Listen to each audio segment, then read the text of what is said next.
Senhor nosso Deus e Pai, Senhor, obrigado, Pai, pela oportunidade de podermos ir à Tua casa, Pai, do jeito que estamos, Senhor Deus, do jeito que somos, Senhor, Tu nos aceita, não por nós, Pai, mas pela Tua justiça que foi colocada em nós através de Jesus. Não fosse por Jesus, Pai, não teríamos a mínima condição de nos aproximarmos de Ti, chegarmos a Ti, Senhor, e pedimos a Tua bênção, a Tua misericórdia nas nossas vidas.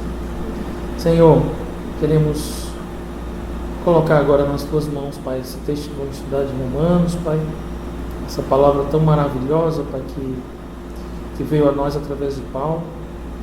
Senhor, que possamos entendê-la e praticá-la nas nossas vidas, Senhor Deus, possamos realmente, Pai, sair daqui incomodados, e Tu sabes, Pai, o que falta em cada um de nós, e muitas vezes é bem diferente um do outro, mas Senhor, que saímos daqui incomodados com isso, Pai, motivados, Senhor Deus, a buscar, Senhor,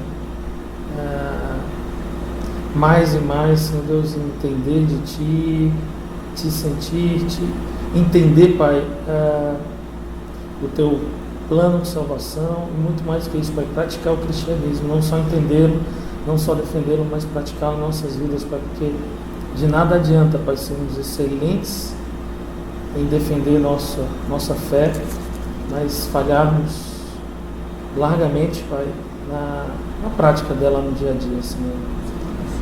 Perdão, Pai, porque muitas vezes somos hipócritas, Senhor Deus, falamos daquilo que não praticamos, Senhor.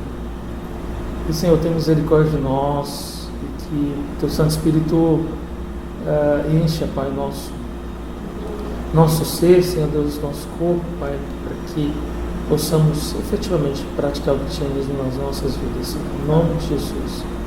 Amém. Amém? Então vamos lá, amados, vamos começar a ler, e aí vamos começar a ler de novo o Romanos, de capítulo 1, do versículo 1 até o 17, vamos ler novamente.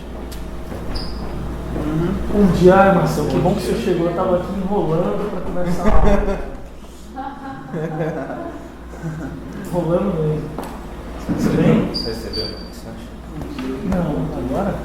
Eu mandei de manhã. Foi mesmo? Vamos ver. Tá. Tá.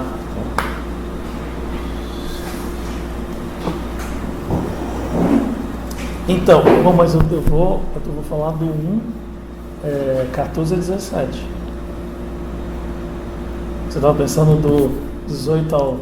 Foi o que a Marcela falou também. Porque a aula do domingo passado foi do 1, 14 a 17. Mas é porque eu vou dar mais detalhes desse negócio aqui. Então, tá bom. Porque até quando eu olhei a sequência das aulas, eu vi que tinha uma aula de 14 a 17. Eu vou dar bem mais detalhes, fica tranquilo.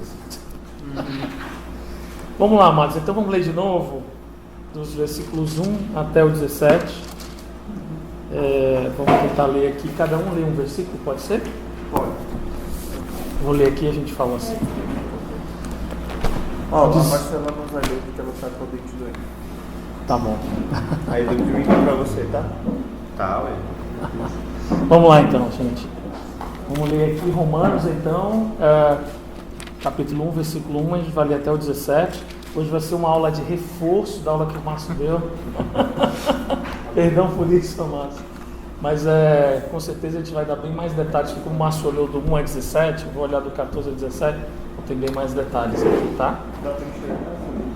Então vamos lá. Primeiro versículo de Romanos 1 fala assim: Paulo, servo de Jesus Cristo, chamado para ser apóstolo, separado para o Evangelho de Deus, o qual foi por Deus outrora prometido por intermédio dos seus profetas nas Sagradas Escrituras, com respeito a seu filho, o qual segundo a carne, teve a descendência de Davi, foi designado filho de Deus por poder, segundo o Espírito de santidade, pela ressurreição dos mortos, a saber, Jesus Cristo nosso Senhor. Por intermédio de quem viemos a receber graça e apostolado por amor do seu nome, para a obediência por fé entre todos os gentios. De cujo número sois também vós, chamados para serdes de Jesus A todos os amados de Deus que estáis em Roma, chamados para ser de santos, graça a vós outros e paz da parte de Deus nosso Pai e do Senhor Jesus Cristo. Primeiramente, dou graças a meu Deus mediante Jesus Cristo, no tocante a todos vós, porque em todo o mundo é proclamada a vossa fé. Porque Deus, a quem sirvo em meu espírito, no Evangelho de seu Filho, é minha testemunha de como incessantemente faço menção de vós. Em todas as minhas orações, suplicando que, de algum tempo, pela vontade de Deus, se me ofereça boa ocasião de visitar-vos. Porque muito desejo ver-vos, a fim de repartir convosco algum dom espiritual, para que sejais confirmados. Isto é, para que, em vossa companhia, reciprocamente, nos confortemos por intermédio da fé mútua, vossa e minha. Porque não quero, irmãos, que oreis muitas vezes, me propus ir ter convosco, no que tenho sido até agora impedido, para conseguir igualmente entre vós algum fruto, como também entre os outros gentios, pois sou devedor tanto a gregos como a bárbaros, tanto a sábios como a ignorantes. Por isso, quanto está em mim, estou pronto a anunciar o Evangelho também a vós, outros, em Roma. Pois não me envergonho do Evangelho, porque é o poder de Deus para a salvação de todo aquele que crê, primeiro do judeu e também do grego. Visto que a justiça de Deus se revela no Evangelho, de fé em fé, como está escrito, o justo viverá por fé. Então, amados, esses primeiros 17 versículos aqui, né, até na Bíblia de Genebra ele dá detalhes aqui, né, da carta de Romanos, e ele deixa claro o seguinte, né, que os versículos 1 até o 13, do 1 até o 15 na realidade, se a gente ler aqui, e ele tem até uma separação, na minha Bíblia tem uma separação, que é prefácio e saudação, e depois vem o amor de Paulo pelos cristãos de Roma, seu desejo de vê-los. É o que ele chama aqui de observações introdutórias da carta. A introdução da carta, Paulo está se apresentando, né? Está falando aí do desejo dele de conhecer os irmãos de Roma, né? O Márcio falou também da origem da igreja lá de Roma, que não se sabe exatamente. O que se sabe é que nenhum apóstolo, né? É muito provável que nenhum apóstolo tenha plantado aquela igreja, né? Porque se tivesse, a gente teria registros disso. Até mesmo um outro autor aqui que eu li fala que se, por exemplo, Pedro tivesse plantado aquela igreja, Paulo certamente teria se referido a ele em uma das cartas, principalmente na carta a Romanos, né? Mas era uma igreja que estava estabelecida, Paulo reconhece a fé deles, né? Então, essa parte primeira aqui são observações introdutórias, né, que o Márcio falou bastante na aula passada. O objetivo dessa aula é a gente olhar mesmo assim com uma lupa maior ao que ele chama aqui da mensagem central da carta de Romanos, né? Que o autor também comenta aqui que o livro de Romanos pode ser dividido em duas partes, uma que é dos capítulos 1 a 8, a outra dos capítulos 9 a 16, e que esses versículos aqui, especificamente os versículos 16 e 17 do primeiro capítulo, eles são a mensagem central dessa primeira parte de Romanos. Então, é como se a gente tivesse uma introdução até o versículo 15, o 16 e 17 é a mensagem central, e do 1,18 até o 8,39, até o final do capítulo 39, é uma exposição desses dois versículos, né? É um detalhamento, é o que ele chama de exegese, mesmo olhar no detalhe, cada palavra, cada significado, e o que Paulo quis dizer com isso, né? Então, como eu comecei falando hoje do desafio dessa aula, quer dizer, achar que se Paulo levou 8 capítulos, né? Paulo que é Paulo, para falar desses dois versículos, primeiro, quem sou eu para falar deles? Segundo, quem sou eu para falar deles em 1 hora, né? Então, eu vou tentar falar um pouco, mas queria também deixar claro para vocês, né, que para vocês terem uma noção de o que vai ser falado, né, dos capítulos aí do 2 ao 8, o que é o foco mais ou menos de cada conjunto de versículos aí que vai ser falado em relação a esses dois versículos, tá? Queria deixar vocês assim com uma visão clara do que os próximos capítulos até o 8 falam a respeito desse tema central, tá? Eu sei também que o livro foi dividido em duas partes. Eu até procurei aqui, eu não vi nenhum autor comentando nisso, Márcio, e também aqui eu não vi nenhum comentário sobre isso. O que eu entendo assim, é que até o capítulo 8, ele vai falar exatamente, né, quando a gente, lendo esses versículos, vamos ler de novo aqui, o 14 e 17, eu vou ler para vocês. Diz assim os versículos 14 e 17: Pois sou devedor tanto a gregos como a bárbaros, tanto a sábios como a ignorantes. Por isso, quanto está em mim, estou pronto a anunciar o Evangelho também a vós outros em Roma. Pois não me envergonho do Evangelho, porque é o poder de Deus para a salvação de todo aquele que crê, primeiro do judeu e também do grego, visto que a justiça de Deus se revela no Evangelho, de fé em fé, como está escrito, o justo viverá por fé.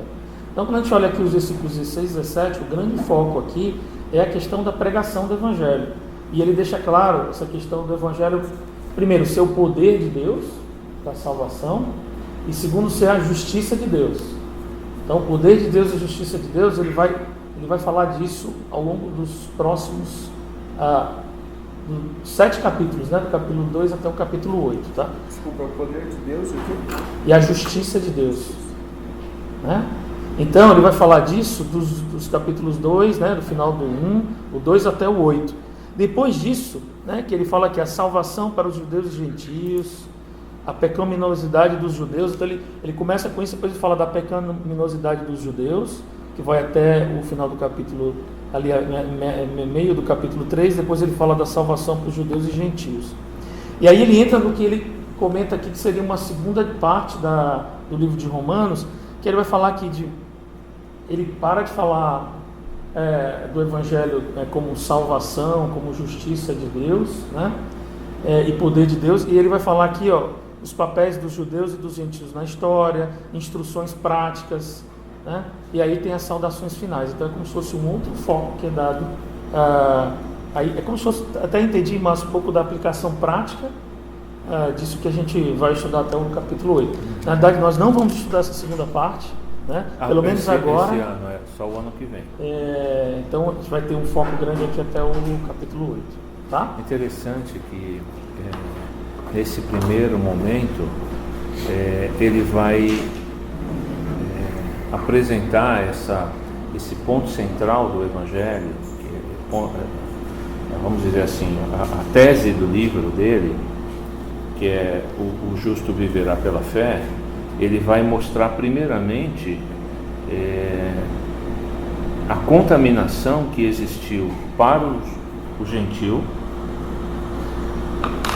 Depois ele vai mostrar a contaminação que existe no judeu, tá? E por último ele vai mostrar a contaminação de todos os homens. Aí que ele vai chegar àquela conclusão de que todos pecaram e carecem da glória de Deus, que vai estar lá no capítulo 3. Mas é interessante que ele mostra, então, esse primeiro capítulo que é tão usado assim, isoladamente, para a gente mostrar o pecado de alguns grupos, né? Na verdade, o que ele está fazendo ali é uma exposição da natureza do gentio sem Deus, tá? E depois aí ele vai mostrar o judeu sem salvação, guardador da lei, mas sem salvação. E aí ele chega e fala assim: não só o gentio, não só o judeu, mas todos os homens estão na mesma condição. Nenhum pode ser salvo por causa da justiça de Deus. Eu imagino assim, né? Imagina para quem está lendo essa carta, depois da saudação já vem esses 2 versículos. Imagina um judeu lendo essa carta também. E Paulo deixa muito claro aqui, exatamente o que o Márcio falou. E ele já fala na lata, antes de explicar o porquê. Mas ele fala: pois não me envergonho do Evangelho, que é o poder de Deus para a salvação de todo aquele que crê, primeiro do judeu e também do grego. Então, com certeza é um choque para o judeu ler uma coisa dessa, que falou: como assim? Primeiro já tinha aquela questão da salvação ser só para o judeu, né, não para o grego, né? Então, de todo aquele que crê, quer dizer, tem uma condição para isso. Então, quer dizer, uma série de coisas ali que eu imagino que o pessoal deve ter devorado essa carta depois para tentar entender um pouquinho da motivação de Paulo ter falado isso, né? Obrigado, Marcião. Então, olhando aqui, o que eu queria expor com vocês aqui, e aí olhando do versículo 14 para frente, tá? 14 acho que o Márcio até detalhou bem, o nosso foco, como eu falei, é 16 a 17, mas vamos ver o que o 14 e o 15 aqui, só a gente estressar mais alguns pontos aqui. O 14 que ele fala que pois sou devedor tanto a gregos como a bárbaros, tanto a sábios como a ignorantes, né? Considerar-se um devedor do Evangelho é como se a gente tivesse realmente... ser devedor é uma dívida mesmo, né? Assumir uma dívida, ou seja, algo que nos foi dado, que a gente não merecia, né?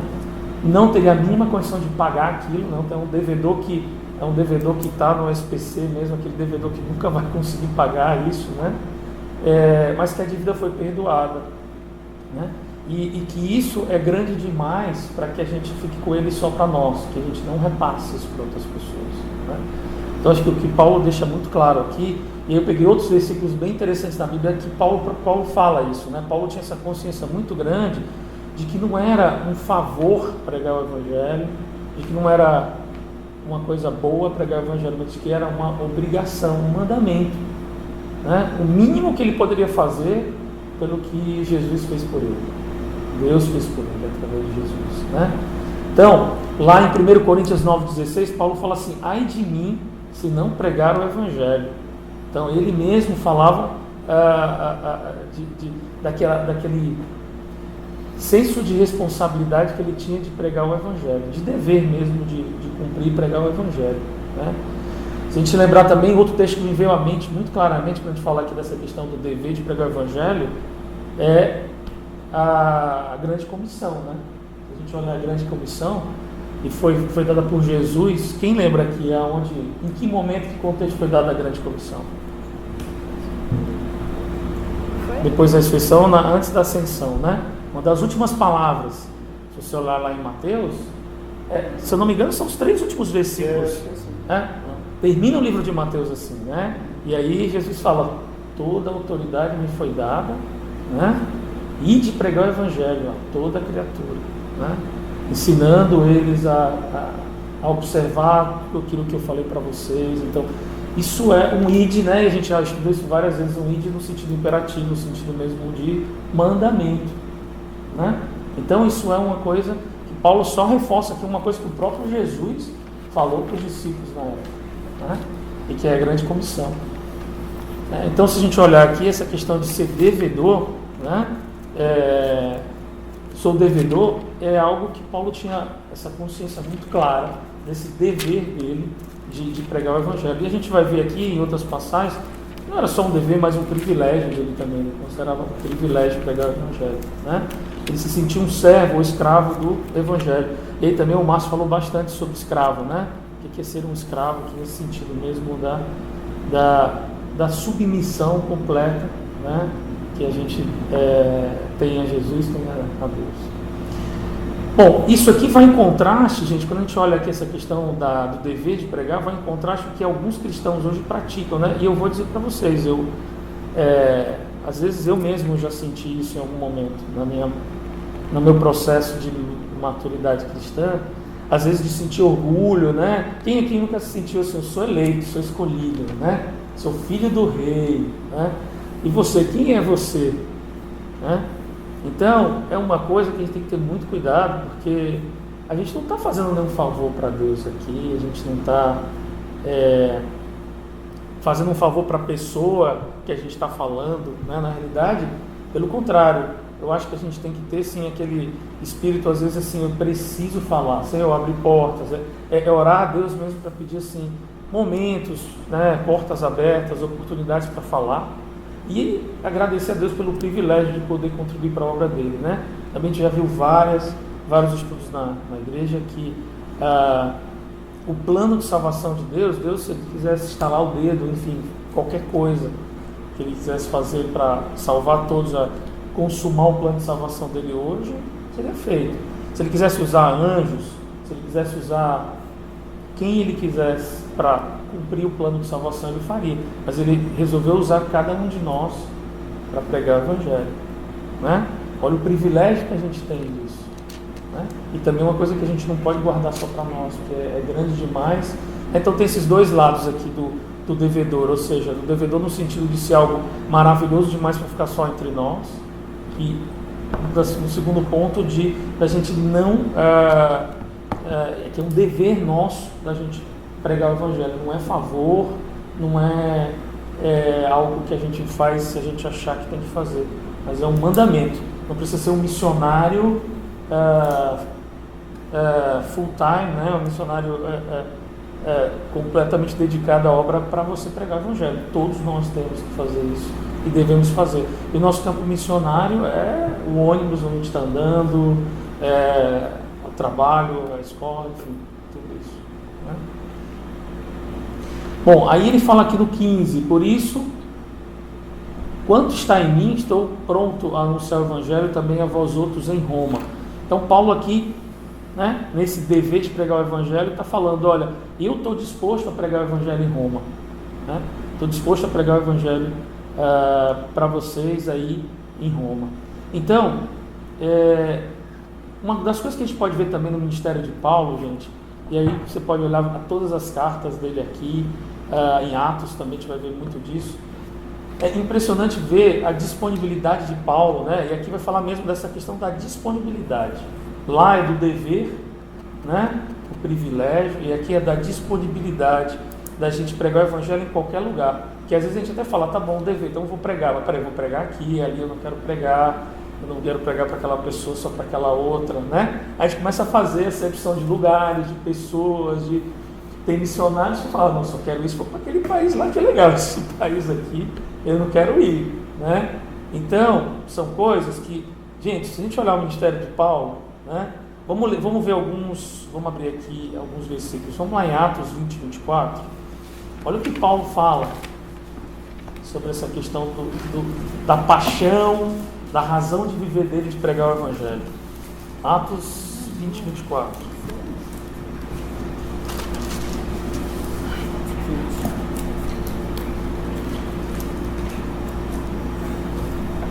Vamos ler aqui, desculpa,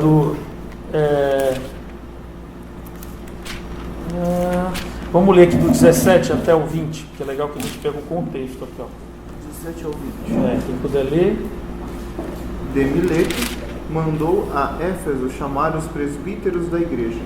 E quando se encontraram com ele, disse-lhes: Vós bem sabeis como que me conduzi entre vós e em todo o tempo, desde o primeiro dia em que entrei na Ásia, servindo ao Senhor com toda a humildade, lágrimas e provações que pelas ciladas dos judeus me sobrevieram, jamais deixando de vos anunciar coisa alguma proveitosa e de vô-la ensinar publicamente e também de casa em casa.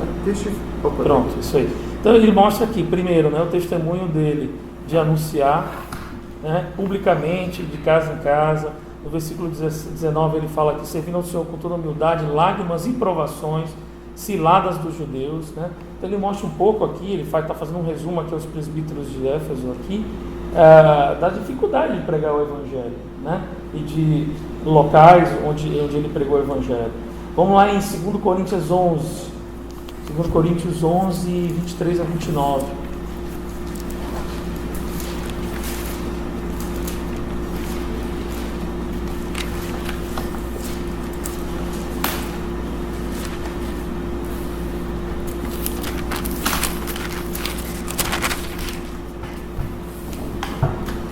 Quem puder ler, 2 Coríntios 11. São ministros de Cristo, falo como fora de mim. Eu ainda mais, em trabalhos, muito mais em prisões, em açoites sem medida, em perigos de morte muitas vezes. 5 vezes recebi dos judeus 1/40 de açoites, menos 1. Fui 3 vezes fustigado com varas, 1 vez apedrejado em naufrágio. 1 vez apedrejado, em naufrágio 3 vezes. 1 noite e 1 dia passei na voragem do mar, em jornadas muitas vezes, em perigos de rios, em perigos de salteadores, em perigos entre patrícios, em perigos entre gentios, em perigos na cidade, em perigos no deserto, em perigos no mar, em perigos entre falsos irmãos, em trabalhos e fadigas, em vigílias muitas vezes, em fome e sede, em jejum muitas vezes, em frio e nudez. Além das coisas exteriores, há o que pesa sobre mim diariamente, a preocupação com todas as igrejas. Quem enfraquece, que também eu não enfraqueça? Quem se escandaliza, que eu não me inflame? Então, gente, eu acho que esse texto aqui fala por si próprio, né? A gente vê aqui que ele foi açoitado, preso, injustiçado, sofreu perigo de morte, naufrágio, perseguição, quer dizer, tudo pelo Evangelho, né? E ele mesmo dá o testemunho dele aqui. E é interessante como ele termina o texto, que ele fala que além de toda essa questão física em relação a ele, também a questão em relação a outros irmãos da igreja, né? Porque uma preocupação de Paulo tinha muito grande, gente, a gente pode ver nas cartas dele, era com os irmãos das igrejas, né? Que eles realmente se portassem como cristãos, né? E ele se sentia responsável por aquelas igrejas, né? Então, tudo isso para mostrar, gente, como Paulo estava realmente disposto a anunciar o Evangelho, custe o que custasse, né? Eu acho que a vida de Paulo é um testemunho muito forte dessa paixão, né? E razão de viver dele pelo Evangelho, né? E a disponibilidade dele, né? E tem vários outros, né, gente? A gente lê um texto, mas, enfim, se a gente for ver aqui, até a ida dele a Roma, né? Na ilha de Malta também teve uma cobra venenosa que picou, enfim. A gente podia passar aqui a aula toda falando só das provações que Paulo teve, né? E no final da vida dele, gente, essa pregação que ele falou que estava disposto a pregar em Roma, ele pregou em Roma no final, né? Se a gente olhar no final do livro de Atos, vamos lá no final do livro de Atos.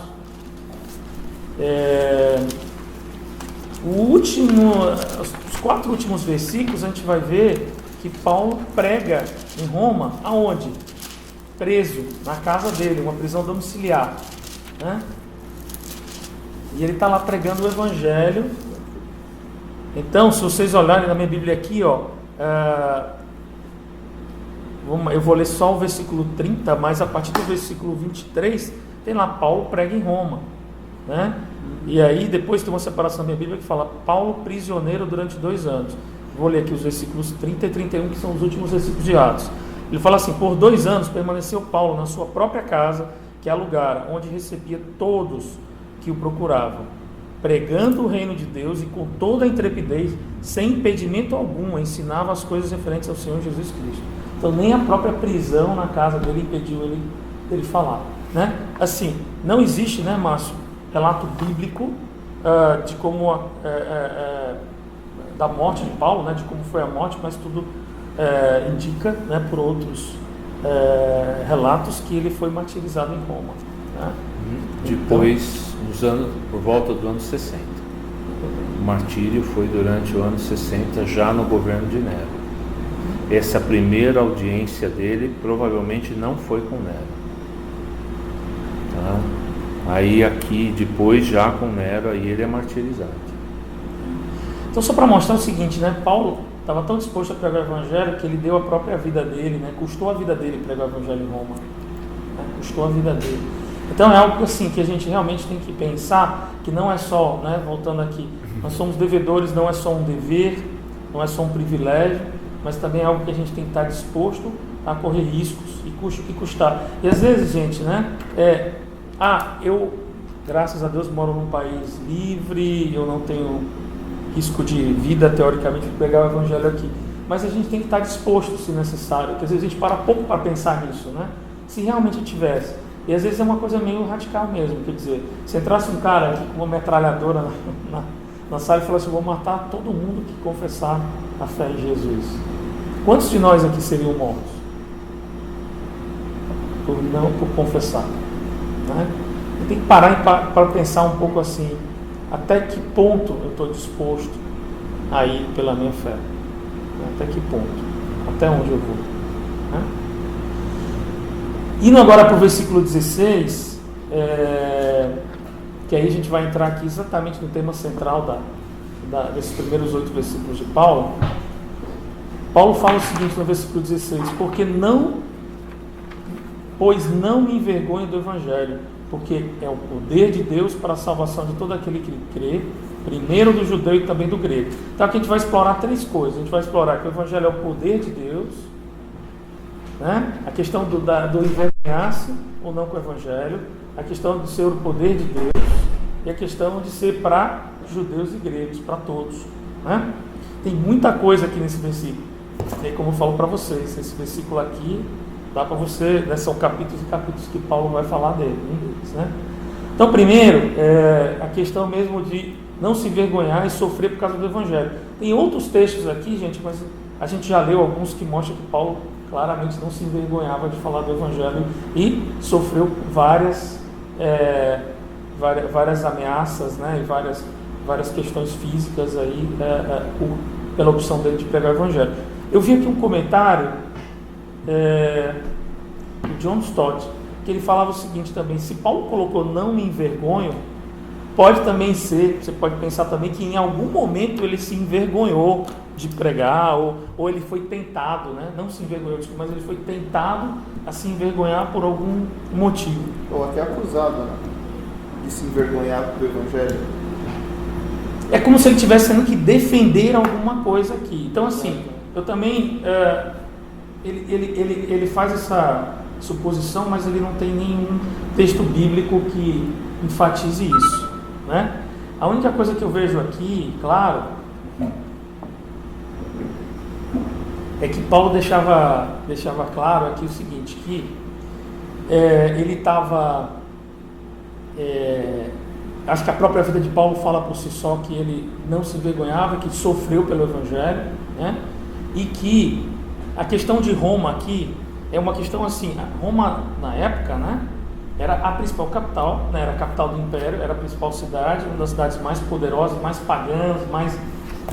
imagino que tudo que tivesse de... né, como que eu falo aqui, até coloquei outras palavras aqui, a mais intelectual, pagã e poderosa do império. Então, era aquela cidade assim, que realmente era muito difícil. Você imagina uma pessoa, né, de uma fé que estava começando ali, que nem chegar aqui em São Paulo, uma pessoa que não conhece, nunca veio aqui, e começar a pregar o Evangelho para a cidade de São Paulo toda, né, para as pessoas que estão aqui e tal. Então, era algo realmente que, com certeza, pensando em cada um de nós como pessoa humana, com certeza dá um frio na barriga, né?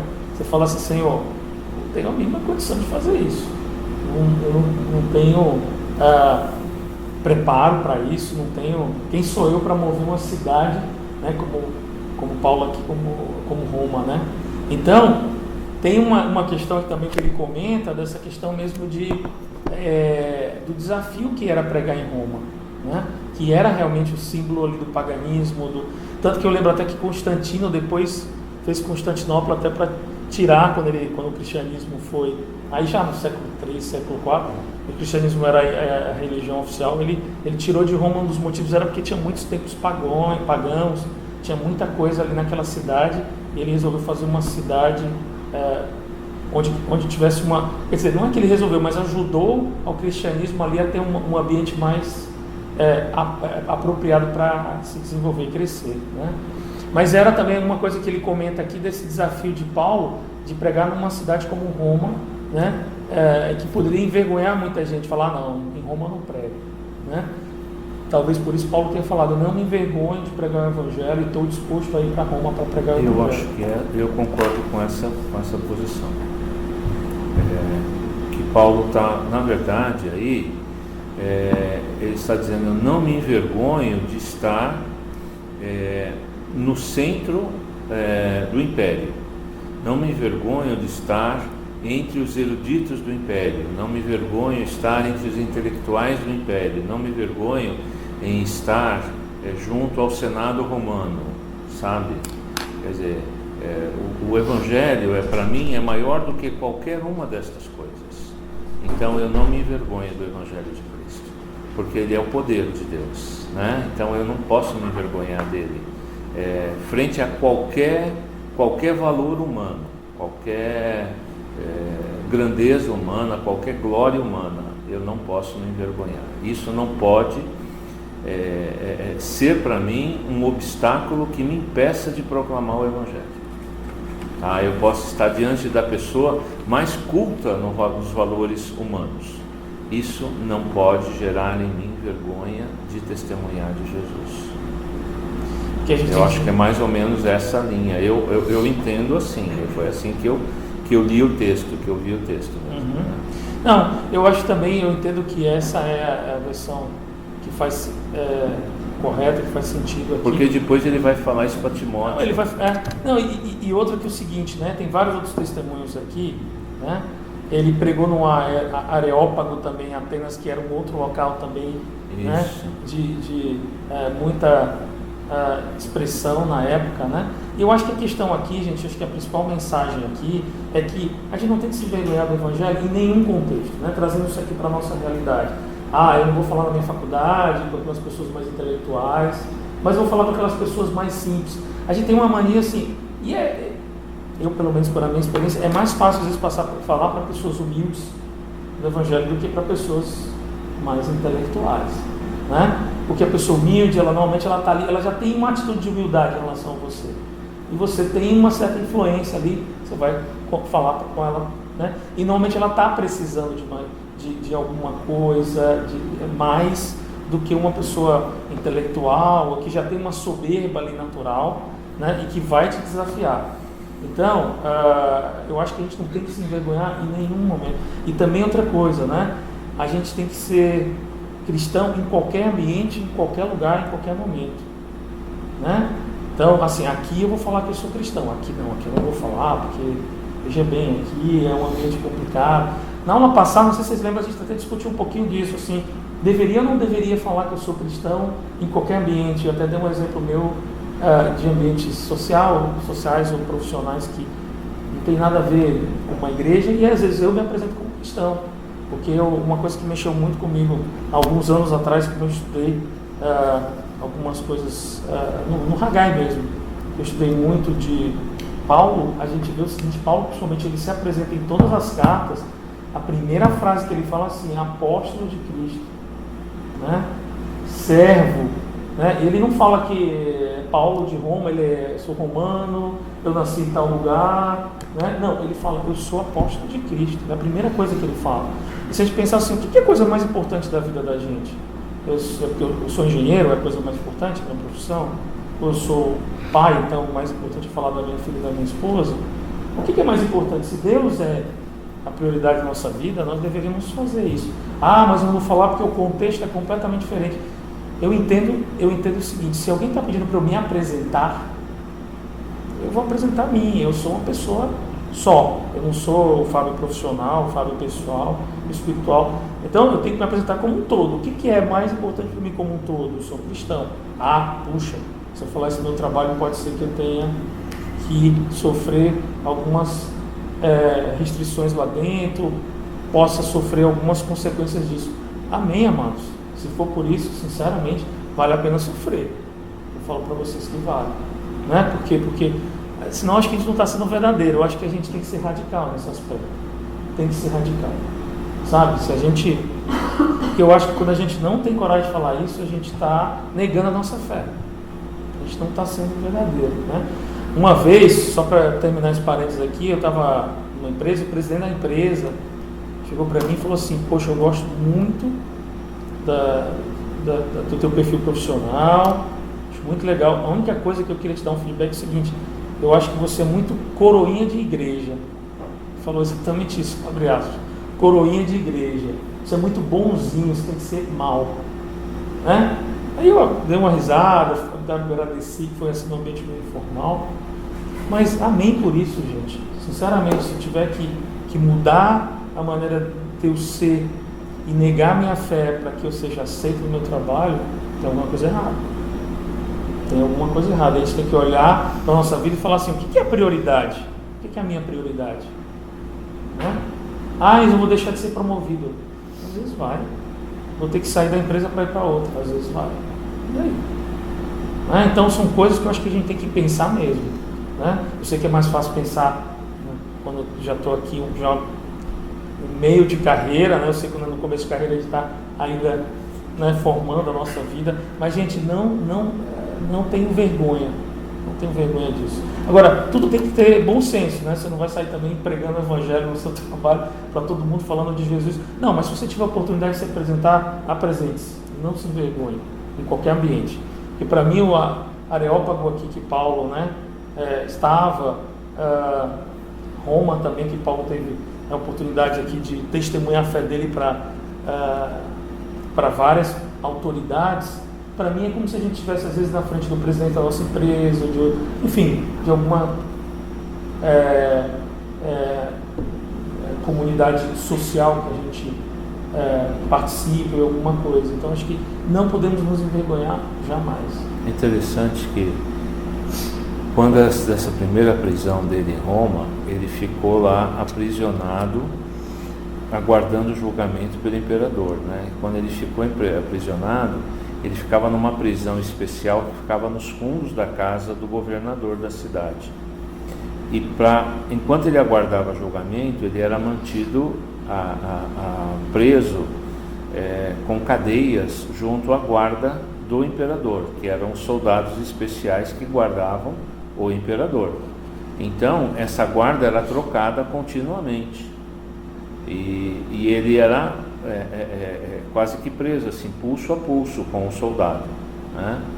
Enquanto ele estava assim, ele diz, em Efésios, ele fala que através de mim toda a casa de César, ou seja, toda a guarda pretoriana, ouviu do Evangelho de Jesus, e a maioria deles entregou o coração deles a Cristo. É o testemunho que ele abre o livro de Filipenses, contando esse testemunho da conversão da guarda pretoriana. Então imagina, se ele ficou 2 anos aguardando em Roma, ele ficou 2 anos testemunhando para todo soldado que era grudado nele. Quer dizer, qualquer que fosse o ambiente, qualquer que fosse as pessoas que estavam na frente dele, ele via aquilo como uma oportunidade e pregava, né? Não se calou até o final aqui. Exatamente. Em Atos, né? Então, aí tem outros textos, gente. Não devemos ter vergonha de Cristo. A gente tem aquele texto em Coríntios também que Paulo fala: o evangelho é loucura e escândalo para o homem. Que realmente a gente vai muitas vezes a gente vai falar, gente, e as pessoas vão se escandalizar com o que a gente está falando, né? E vão achar que é loucura mesmo, né? Eu mesmo, a primeira vez que eu vi o evangelho, eu achei aquilo assim uma coisa extremamente agressiva, extremamente exclusiva, sabe? E falei, eu pedi para nascer, enfim, acho que todos nós aqui já passamos por esse período de questionamento, né? Não sei quem já nasceu na igreja, eu acho que todos aqueles que Deus alcançou aí pela misericórdia dele em algum momento tiveram essas questões, né? Então, é loucura mesmo o escândalo para os homens. A gente tem que estar disposto a isso, porque muitas vezes a gente se envergonha porque a gente tem medo da reação. Mas eu acho que também uma coisa que me conforta um pouco é que eu acho essa reação supernatural, que foi a que eu tive também na época. Então eu respeito tranquilamente isso nas pessoas, porque eu entendo que é um processo mesmo, né? E que a gente que planta, mas quem rega e quem colhe é o Espírito Santo, né? Então tenho que orar e fazer o Espírito Santo trabalhar, né? Bom, aqui a gente falou um pouco dessa questão de não se envergonhar. E aí a gente fala que o Evangelho é o poder de Deus para a salvação. Quando ele fala salvação aqui, essa palavra ela tem 3 enfoques aqui, dependendo do tempo em que ela é conjugada, o que ela tem como foco. Se a gente olha em salvação, olha no passado, é a justificação, né? Ou seja, a nossa culpa foi paga por Cristo, nossa dívida foi paga, nós somos justificados. É até um termo jurídico, né? Acho que a Pamela pode falar bem melhor, mas nós fomos justificados por Cristo, Cristo tomou o nosso lugar, ele assumiu o nosso lugar e a nossa dívida, como se eu passasse a dívida que eu tenho impagável para alguém capaz de pagar, né? Único digno de pagar, de sofrer por ela. Então nós fomos justificados, quando a gente olha em salvação, no passado. Só que a salvação também ela tem outros 2 aspectos fundamentais. O que é salvação no presente? Quem pode me falar o que é? Né? Salvação, ela fala de justificação, mas o que é salvação? Tá bom, depois que eu sou salvo, e aí? O que é a salvação hoje para a gente? O que a gente pode aplicar além da gente né, ser grato eternamente a Deus pela justificação. Qual outro significado que a salvação tem hoje como presente?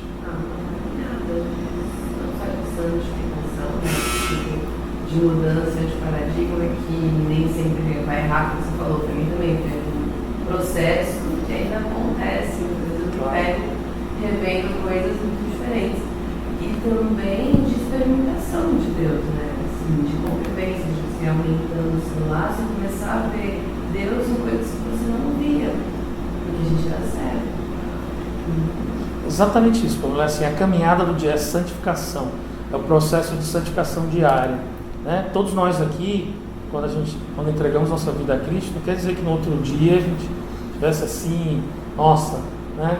Tudo já claro na cabeça da gente, o entendimento completo da Bíblia e tudo, a consciência clara do que é certo e que é errado na nossa vida, o que a gente precisa arrumar. É uma caminhada diária, caminhada de santificação. Né? Então a salvação também é isso. Né? A pessoa que é justificada, mas que não tem um processo de santificação, quer dizer, não caminha nesse processo, né? Esse processo traz frutos, né? Salvação não é por obras, mas sem obras ela é morta. Então, assim, é muito importante essa questão da santificação. E por fim, no futuro, o que ele fala? Glorificação. Ou seja, quando Jesus vier, nós vamos ser glorificados com Ele. Né? Então, tem 3 aspectos aqui essa salvação: a justificação, o processo de caminhada de santificação até a segunda vida e a glorificação, que aí é a salvação completa, né? A consumação. E esses 3 aspectos a gente vai estudar nesses capítulos de Romanos. O aspecto da justificação, de Romanos 1 a 4, que vai falar bastante. 4 capítulos, 3,5 aqui, só para falar de justificação. Santificação, do 5 ao 8. E glorificação, são 20 versículos do capítulo 8. Então, só para você ver como vai ser um foco forte aqui sobre esses 3 aspectos da salvação. São muito importantes, ou seja, todos os autores eles são muito claros em dizer o seguinte: gente, salvação é muito mais do que justificação. Muito mais, vai bem além disso. Tá? Você sabe que eu li num livro uma vez, uma historinha curtinha assim, né? Era um menino que perguntou para um bispo assim, né? Ele falou assim: ô seu bispo, o senhor é salvo? Né? Aí o bispo virou para ele e falou assim: eu fui salvo do jugo do pecado, eu sou salvo do poder do pecado e eu serei salvo da presença do pecado. Ele respondeu assim para o menino. E acho que é basicamente isso que você está falando, né? Dessas 3 partes assim, do passado, presente e futuro. Exatamente. Então é isso que a gente vai estudar um pouco vai estar em mais detalhes com certeza nos capítulos para frente. E aí vamos ver uma outra coisa, gente. É salvação, né? É o poder de Deus para a salvação, mas salvação de quem? Todo aquele que crê. E aí aqui o Márcio já falou, todos os povos, raças, tribos, nações têm acesso à salvação, ela é totalmente universal, né? E a salvação é para cultos e incultos. Quando ele fala de gregos e bárbaros, a gente já viu cultos e incultos, né? Agora, ela também, ao mesmo tempo que ela amplia o conceito de salvação, ela restringe esse conceito também, porque embora ela seja universal, ela só é para aqueles que creem. Então, ao mesmo tempo que ela é para todos, ela é para aqueles que creem, né? Até o próprio Hernandes aqui, ele fala assim, ela é para todos no sentido de que o poder de Deus, o sacrifício de Jesus, ele é capaz de salvar toda a humanidade, quem viveu, quem vai viver, tudo. Só que de toda essa humanidade, ele salva aqueles que creem. Né? Aí a gente pode entrar aqui em uma discussão bem grande sobre, tá bom, e o livre-arbítrio do homem, e a soberania de Deus, então isso é uma coisa, né? Mas o que se deixa claro é o seguinte: o poder de Deus, chegar e dizer que o sacrifício de Jesus não é suficiente para salvar os 7 bilhões que tem hoje no mundo, mais os X bilhões que já morreram, mais os Y bilhões que vão vir até a segunda vinda, o que se crê é que o poder de Deus é suficiente para salvar todos, mas nem todos crerão, né? Alguns creem, outros não, né? E aí, enfim, não vou entrar nessa seara aqui, porque como a gente não sabe, então cabe a nós simplesmente pregar. Porque a questão da eleição, que é uma questão que nós como presbiterianos cremos, também não muda absolutamente nada, gente, o nosso dever de pregar. É. Porque eu não sei quem é eleito, vocês sabem quem é eleito aí na rua? Tem alguém que está com uma faixa aqui assim, eu sou eleito, o outro não? Não muda nada. Não é a nossa obrigação, né? É.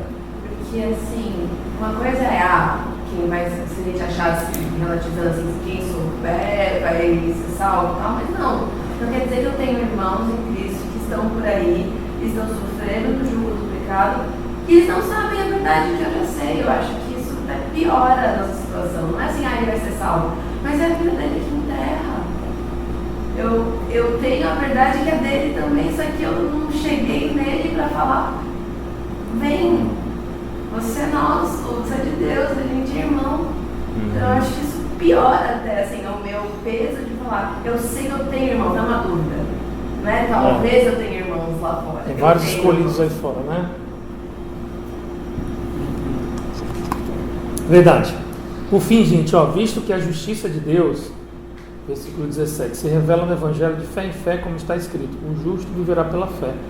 Então tem dois aspectos, a justiça, que é o plano de salvação, a salvação que tem esses três aspectos, ela é poder de Deus, mas também ela é justiça de Deus. Poder no sentido assim, não tem nada que a gente possa fazer para ser salvo, nada, absolutamente nada, né?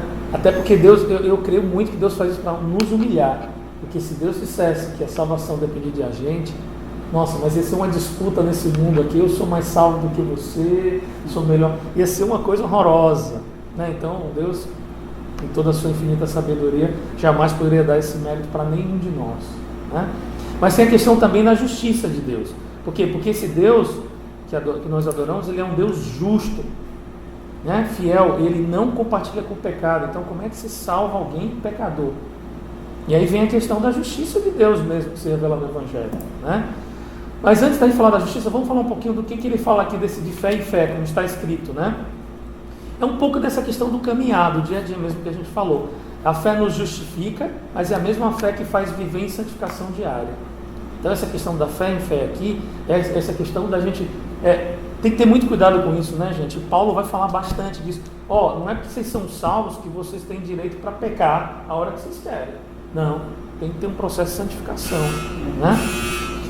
E esse segundo aspecto aqui, aí eu só deixar muito claro o seguinte, o profeta Abacuque, o contexto em que ele fala que o justo viverá pela fé, um pouquinho antes, no mesmo versículo, ele fala assim, eis o soberbo, sua alma não é reta nele, mas o justo viverá pela sua fé. Então ele está fazendo um pouco da comparação aqui de um homem soberbo, que não tem Deus, e que se exalta na própria alma dele. A gente vê vários hoje, infelizmente, aí no mundo, né? Com aquela pessoa que vive pela fé, né? E aí é aquele negócio que a gente exatamente falou. Se a gente esperar salvação por mérito próprio, a gente nunca vai alcançar. Também, né, que é justificação. Se a gente esperar ser justificado por méritos próprios, jamais vamos conseguir. Se a gente esperar também crescimento espiritual, que é a santificação diária, também por méritos próprios, a gente vai falhar. A gente sempre tem que estar na dependência de Deus, sabendo que Ele é que está no controle e Ele é que é capaz de nos fazer realmente buscar Ele, sermos pessoas melhores a cada dia, porque a nossa carne, né, Paulo já falava, aquilo que eu não quero fazer é o que eu faço, né? E aí a justiça de Deus, gente, tem dois aspectos interessantes aqui, né? A justiça de Deus como essência de Deus, como justo juiz imparcial, né? Está lá em Romanos 2, 5 a 16, a gente vai ver um pouco disso, né? Da necessidade de justiça, porque Deus ele não compactua com o pecado, não se mistura, né? E precisa sim ter pagamento, derramamento de sangue pelo pecado. Isso é um aspecto da natureza, do caráter de Deus. Mas tem uma outra coisa, que é a justificação, né? de Deus aqui. Ele fala aqui, a justificação em Cristo, quer dizer, a justificação nós somos justificados em Cristo. A justificação em Cristo vai além do fato de Deus ser justo, né? Ela vem do fato de Deus conceder justiça a nós pela fé. É uma outra coisa, Deus é justo e Ele por si só é justo. Quer dizer, se todos nós aqui fôssemos perdidos, né, e perecêssemos, Deus continuaria justo, né? Agora, além disso, tem um outro aspecto aqui da justiça de Deus, que é esse aspecto que ele fala aqui, né, que a salvação é a justiça de Deus, que é exatamente esse fato de Deus conceder justiça, ou seja, Ele justificou, né, a cada um de nós pela fé que temos em Jesus. Então Ele faz justiça para cada um de nós em Jesus. É um outro aspecto aqui da justiça de Deus. Não sei se ficou claro. Assim, eu tentei resumir umas 5 páginas aqui do Hernandes sobre isso.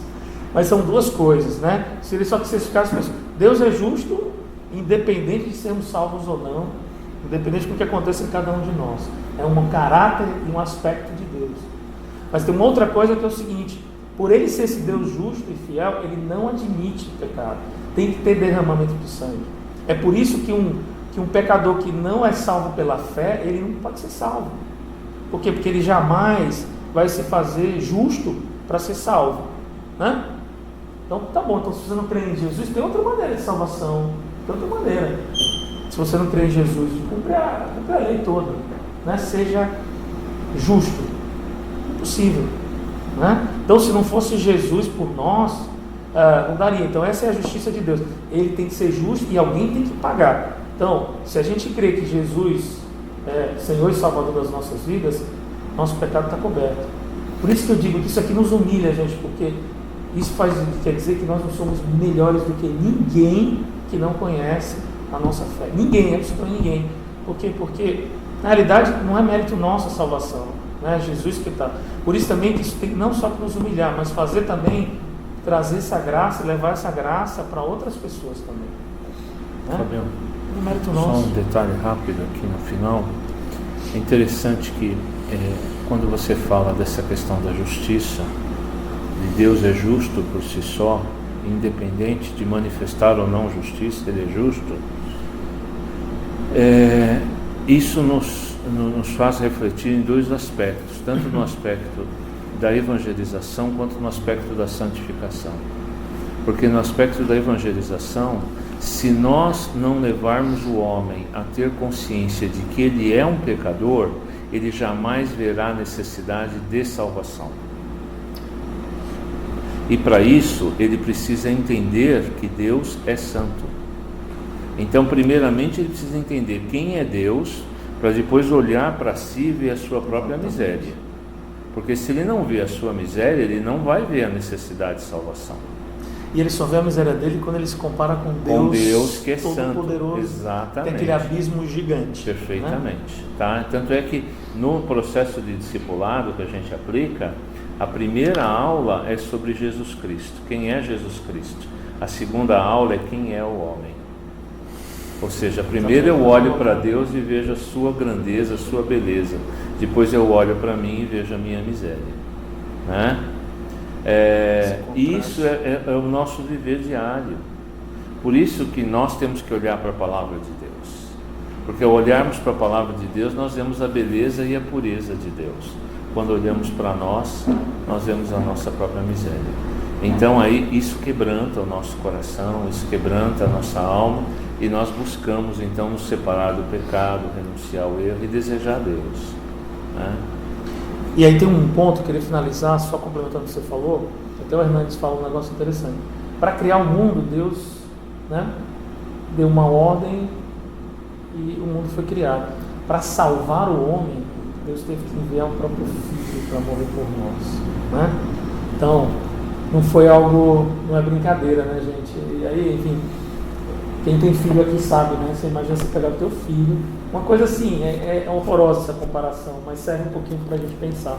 Pegar o teu filho, pegar o cara mais escrupuloso desse mundo e sacrificar o teu filho para salvar aquela pessoa, né? Você faria isso?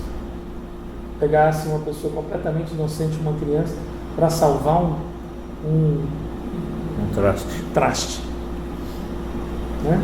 E aí a gente fica revoltado, aí a gente para e pensa assim, poxa, foi isso que Deus fez comigo, né? Então, fundamental a gente ter essa noção da justiça de Deus, da nossa separação e da necessidade de Deus imputar uma justiça em nós. Como nós não somos dignos dela, nunca vamos chegar nela, aí veio Jesus para fazer isso por nós, né? Para terminar, gente, na conclusão, eu só queria 3 pontos para a gente sair daqui pensando em 3 pontos, como todo presbiteriano, sempre 3 pontos, né? Primeiro, o dever de pregar o Evangelho. né? Doa quem doer, a qualquer pessoa, sem acepção de pessoas. Quantos aqui estão pregando para judeus, gente? Judeu é o povo de Deus. Ele mesmo fala.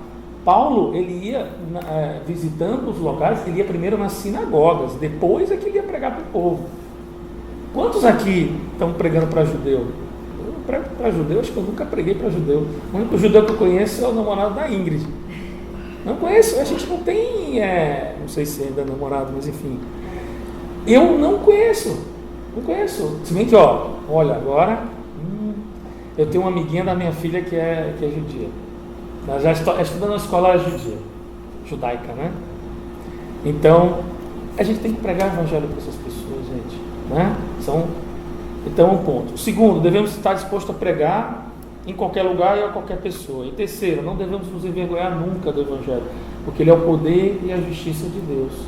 Então, que a gente nunca se envergonhe disso, gente, porque o que a gente está representando é algo muito poderoso, infinitamente maior do que qualquer coisa nessa terra. Então, às vezes, se você tiver tentação, gente, de em algum momento se envergonhar do evangelho, não, mas essa pessoa é muito importante que eu vou falar, ou eu estou com vergonha dessa audiência, para e pense o seguinte, gente, eu estou de frente, o mais poderoso que seja essa pessoa, eu estou de frente de uma criatura de Deus, que eu não sei nem se é filho, uma criação de Deus. Eu estou aqui como filho de Deus, né? Então, gente, não tem ninguém tão poderoso nesse mundo aqui que não careça da graça de Deus. Ninguém. A gente só tem que ter mesmo muita sabedoria de como colocar e aonde colocar, mas nunca devemos nos envergonhar. Sempre tivemos a oportunidade. Eu queria desafiar vocês a, quando vocês forem se apresentar em qualquer lugar, antes de vocês falarem que profissão vocês fazem, quantos filhos vocês têm, se vocês são casados, que vocês falem que são cristãos. Porque normalmente a primeira coisa que a gente fala é a coisa mais importante. Amém? Amém. Vamos orar? Você olha por nós aí. Senhor Deus, mais uma vez, muito obrigado por essa oportunidade de aprendermos e refletirmos na Tua Palavra, Senhor. Permita que essa mensagem faça diferença no nosso coração e que a gente aprenda com ela, Senhor, e nos tornemos pessoas melhores, Senhor, que a gente possa falar mais de Ti, com mais segurança e com mais amor, Senhor. Ser conosco, abençoa o culto que vai acontecer agora e abençoa as nossas vidas. É o que eu peço agradecido em nome de Jesus. Amém. Amém. Amém.